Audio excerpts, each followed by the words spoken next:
বিভিন্ন জায়গায় আমাদের সহিহ আকীদার ভাইরা বিক্ষিপ্তভাবে আছেন।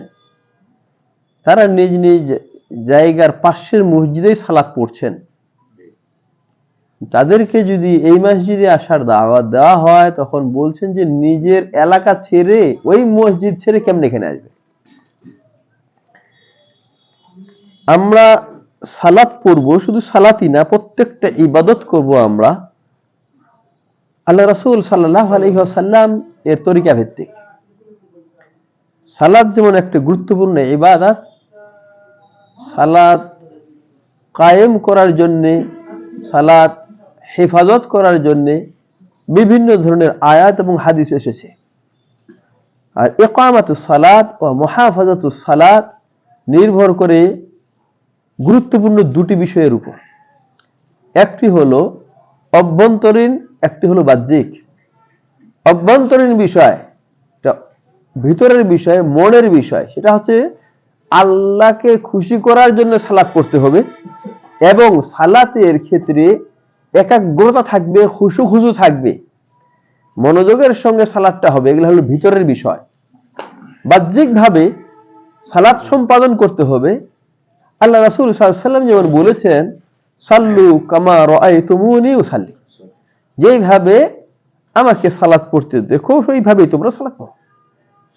আল্লাহ রাসূল সাল্লাল্লাহু আলাইহি ওয়াসাল্লাম কিভাবে সালাত পড়েছেন স্পষ্ট বর্ণিত হয়েছে সহিহ হাদিস গ্রন্থগুলিতে। তাই হাদিসে যে পদ্ধতি এসেছে, হাদিসে সালাতের যে সময় উল্লেখিত হয়েছে, সেই ধরনের সময়ে সেই পদ্ধতিতে সালাত পড়তে হবে। মনে করুন প্রত্যেক ওয়াক্তের যে সালাতের সময় রয়েছে, আসরের সালাতেরও সময় রয়েছে। হাদিসে আসরের সালাতের ওয়াক্ত হলো কোনো একটা বস্তুর যে ছায়া হয়, তার ছায়া আসলি বলে একটা, মানে যখন সূর্য একেবারে মাথার উপরে যায়, এই গড়াতে অল্প একটু ছায়া থাকে, ওইটুকু বাদ দিয়ে ওই বস্তুর সমপরিমাণ যদি ছায়া যায় তাহলে আসরের ওয়াক্ত শুরু হয়ে যায়। এবং উত্তম ওয়াক্ত যেটা আছে, এটা ওয়াক্ত মুখতার বলা হয়, উত্তম ওয়াক্ত, সেটা প্রলম্বিত হয় ওই সমপরিমাণ ছায়া থেকে নিয়ে এই দ্বিগুণ হওয়ার আগ পর্যন্ত। এটা হলো উত্তম ওয়াক্তের শেষ সীমা। এর পরের যে সময়টুকু রয়েছে, ওই সময়টুকু হলো লিআসহাবিল আযার, যাদের ওজর আছে। মনে করুন ঘুমিয়েছিলেন আপনি, এখন দ্বিগুণ হওয়ার পরে উঠছেন, তখন ওই সময়ে আপনি সালাতটা পড়বেন। কোন মহিলা অপবিত্র ছিল, পবিত্র হয়েছে, ওই সময়ে পড়বে। কেউ মুসলিম হলো শুধু, ওই সময়ে সে সালাত পড়বে। কিন্তু ইচ্ছা করেই কোন ব্যক্তির ওজর ছাড়াই ছায়াটা দ্বিগুণ হওয়ার পরে সালাত পড়বে, এটা হাদিস মোটেও সমর্থন করে না। তাহলে সালাতের ক্ষেত্রে দুটা দিক বলা হলো, একটা ভিতরের বিষয়, একটা বাহিরের বিষয়। বাহিরের বিষয়টা মধ্যে উল্লেখযোগ্য হলো ওয়াক্ত ভিত্তিক সালাত পড়া। এরপরই যেগুলো রোকন রয়েছে, যেগুলো শর্ত রয়েছে, এগুলো হাদিসে যেভাবে এসেছে সেইভাবে করা। অন্য মসজিদ, পার্শ্বে মসজিদ যদি থেকে থাকে, এখন এই সালাতটা যে সময় হাদিসে উল্লেখিত হলো, সেই সময়কে অতিক্রম করে যদি সালাত পড়া হয় তাহলে সে সেখানে সালাত পড়বে না। এই জন্য আমরা পরামর্শ দিই, আমাদেরকে যখন কেউ জিজ্ঞাসা করে যে আমাদের পাশে তো সহিহ আকীদার কোনো মসজিদ নাই, কি করবো আমরা, অথচ জামাতের সঙ্গে সালাত পড়া ফরজ, আমরা তখন বলি যে এই সালাতগুলো সময়ের কাছাকাছিতে পড়া হয়। মানে কোন জোহরটা একটু দেরি করে পড়লেও ওটা কিন্তু জোহরের ওয়াক্তের মাঝেই হয়। অনুরূপভাবে এশার সালাত বা মাগরিবের সালাত, এই সালাতগুলো সময় মতোই হবে, এটাই আমরা মনে করছি। কিন্তু আসরের সালাতটা মোটেও সময় থাকে না, সময় পার হয়ে যায়।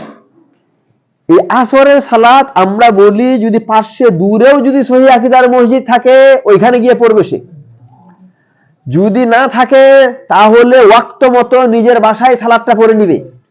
আল্লাহ রাসূল সাল্লাল্লাহু আলাইহি ওয়াসাল্লাম থেকে হাদিস বর্ণিত হয়েছে, আল্লাহ রাসূল সাল্লাল্লাহু আলাইহি ওয়াসাল্লাম বলছেন যে পরবর্তীতে তোমাদের ইমামরা আসবে যারা সালাতকে নষ্ট করবে, মানে সময় অতিক্রম হওয়ার পরে সালাত পড়ার ব্যবস্থা করবে। তখন কি করবে?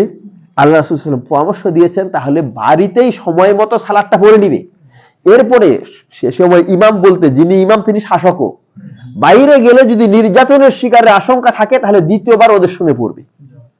এই প্রেক্ষিতে আমরা বলি আসরের সালাতটা যেমন আশেপাশে সহিহ আকীদার মসজিদ থাকলে একটু দূরে হলেও ওখানে গিয়ে পড়বে, এমন ব্যবস্থা না থাকলে সময় মতো নিজের বাড়িতে ঘরে হলেও সেখানেই পড়বে।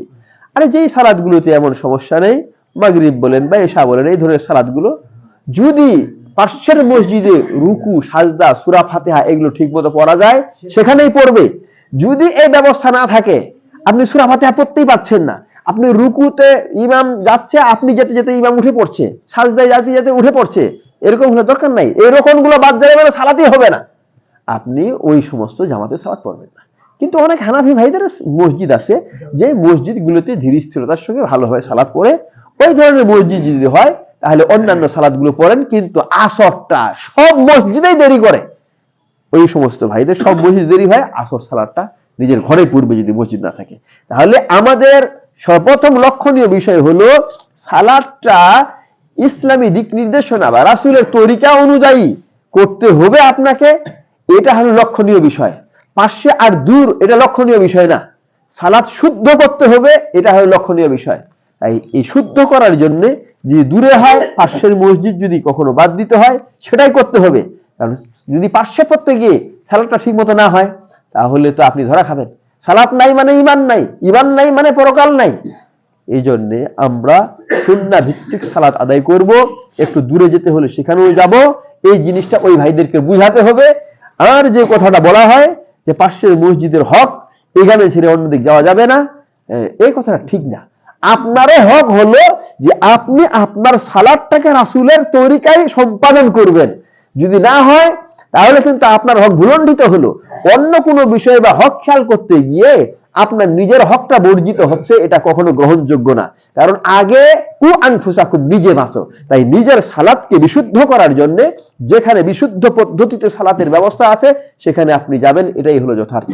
আল্লাহ রাব্বুল আলামিন আমাদের সহিহ তরিকা ভিত্তিক প্রত্যেকটা আমল সম্পাদনের তৌফিক দান করুন, আমিন আল্লাহুম্মা।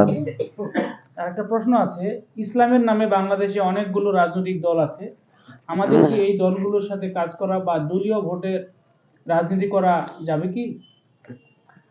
ইসলামের নামে অনেক রাজনৈতিক দল, ইসলামের নামে অনেক রাজনৈতিক দল, সংক্ষেপে কথা বলি, সময় কম।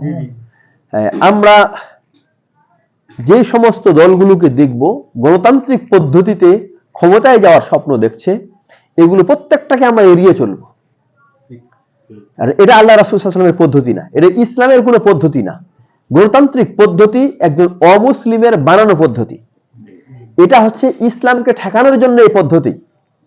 কারণ আল্লাহ বলছেন কালিলুম মিন ইবাদিয়াশ শাকুর, কৃতজ্ঞ বান্দা, কালিলুম মা তাযাক্কারুন, যারা উপদেশ গ্রহণ করবে এমন বান্দা। মুমিন বান্দার সংখ্যা, ভালো মানুষের সংখ্যা সবসময় কম হয়। আর গণতান্ত্রিক পদ্ধতিতে ক্ষমতায় যেতে চাইলে ভোট কম লাগবে না বেশি লাগবে? বেশি লাগবে। ভালো মানুষ বেশি হবেও না, ভোট বেশি পাবেও না, ক্ষমতা পাওয়া যাবে যাবে না। এরপরে আপনি আলোচনায় শুনছিলেন, সুবহান সভাপতি বলছিলেন ওমান ইয়াবতাগি গায়রাল ইসলামি দীনান ফালা ইউকবালা মিন, ইসলাম ছাড়া অন্য কোনো পদ্ধতির যে অনুসরণ করবে, অন্বেষণ করবে, অন্য পথে চলতে চাইবে, কখনো সেটা গ্রহণ করা হবে না। তাই এমন স্বপ্ন আমরা দেখব না, বরং আল্লাহ রাসূল সাল্লাল্লাহু আলাইহি ওয়াসাল্লামের পদ্ধতিতে মানুষের সংশোধনের মাধ্যমে আমরা সমাজ এবং রাষ্ট্র গঠনের চেষ্টা ও চিন্তা করব, এটাই হলো সঠিক পদ্ধতি। আর অমুসলিমদের বানানো পদ্ধতির অনুসরণ আমরা করতে যাব না, ওই পদ্ধতিকে ইসলাম কখনো সমর্থনও করে না। যারাই দেখবেন আপনি একটা যে মিথ্যা বলবে, মিথ্যাটাকে ঢাকার জন্য আরো কয়েকটা মিথ্যার প্রয়োজন হয়। এখানে একটা ভুল পদ্ধতিতে অগ্রসর হওয়ার পরে দেখবেন যে এরপরে অন্যান্য নতুন কিছু শুনছেন কিনা, এই যে একটু আগে বলছিলাম দুর্গাপূজা সার্বজনীন পূজা, এমন কথাগুলো আসছে কিনা, অমুসলিম শাখা আসছে কিনা, এই ধরনের বিভিন্ন কিছু চলে আসবে। কারণ এক জায়গায় ভুল হয়েছে, ওই ভুলের জন্য আরো নতুন নতুন ভুল জন্ম নিবে। আমাদের দুনিয়া মূল না, দুনিয়ার ক্ষমতা মূল না, আমাদের মূল হলো পরকাল। আমরা জান্নাতের রাজত্বের দিকে আমাদের দৃষ্টি। দুনিয়ার ছোট এটা না, বরং এই পৃথিবীর মধ্যে থেকে আরো 10 গুণ বড় সর্বনিম্ন জান্নাতের যে রাজত্ব হবে, ওই রাজত্ব আমাদের টার্গেট। এই জন্য আমরা দুনিয়ার ছোট রাজত্বের জন্য কখনো ইসলাম পরিপন্থী পথে পা বাড়াবো না। আল্লাহ আমাদের সঠিক পথে থেকে আল্লাহর রেজামন্দি অর্জনে তৌফিক দান করুন, আমিন আল্লাহুম্মা। দাড়িতে মেহেদি দেওয়ার বিষয় বলবেন। দাড়িতে দাড়িতে দাড়ি চুলে আর কি। দাড়ি জি, দাড়ি এবং চুলে মেহেদি দেওয়া এটা জরুরি একটা কাজ। সেই বুখারী মুসলিমের হাদিসে এসেছে যে ইহুদিরা তারা খেজাব লাগায় না, তোমরা খেজাব লাগাও। বলছেন যে মুশরিকেরা এবং ইহুদিরা তোমরা তাদের মুখালাফাত করো, আহলে কিতাব মুশরিকদের মুখালাফাত করো, তারা খেজাব লাগায় না, তোমরা খেজাব লাগাও। এই হাদিসের দৃষ্টিকোণ থেকে কোন কোন আলেম বলছেন যে খেজাব লাগানোটা হলো ওয়াজিব, অপরিহার্য একটা কাজ। কারণ মুশরিকদের ইহুদিদের মুখালাফাত বা বিরুদ্ধাচরণ হয়ে থাকে হেজাব লাগানোর মাধ্যমে। ওরা লাগায় না, তোমরা লাগাও। এখন লাগাবো খেজাব, খেজাব কি দিয়ে লাগাবে? এখন বলা হচ্ছে আল্লাহ রাসূল সাল্লাল্লাহু আলাইহি ওয়াসাল্লাম বলছেন যখন হিজরত করলেন না, মক্কা বিজয় হলো, মক্কা বিজয়ের পরে আবু বকর রাদিয়াল্লাহু আনহু বাবা তাকে নিয়ে আসা হলো। তখন কিন্তু ইসলাম গ্রহণ করছিল না। নিয়ে আসা হয়েছে, একেবারে বুড়া ভলভল, চুল দাড়ি সব সাদা ভলভলা।